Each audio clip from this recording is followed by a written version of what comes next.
এই জায়গায় থাকবে।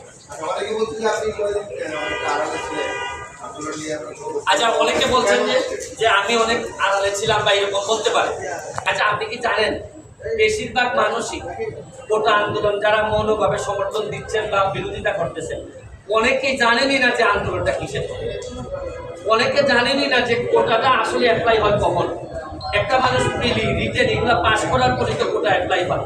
অনেকে মনে করেন ধারণা যে কোটাটা মনে হয় বাড়ি থেকে নিয়ে আইসা এই কোটাতে ভর্তি করে দেওয়া হয়। আবার অনেকেই জানেন না আসলে কত পার্সেন্ট কোটাতে দিতে হয়। অনেকেই জানেন না কোটা না দিলে আপনার দেশের কি ক্ষতি হতে পারে, মানে পিছাই আছে জনগোষ্ঠী কতটা পিছাইতে পারে। ও আমার কাছে অনেক ইনফরমেশন যেটা আমি পুরাপুরি না জেনে কথা বলিনি। এখানে আবার সুপ্রিম কোর্টে আছে পেন্ডিং, আদালতের যেটা জুরিসডিকশনে আছে সাব জুডিস ম্যাটারে আমার দ্রুত আইসাই কথা বলা। আমি এরকম আমি মেম্বার অফ পার্লামেন্ট, আমাকে তো অনেক বুঝে শুনে কথা বলতে হয়।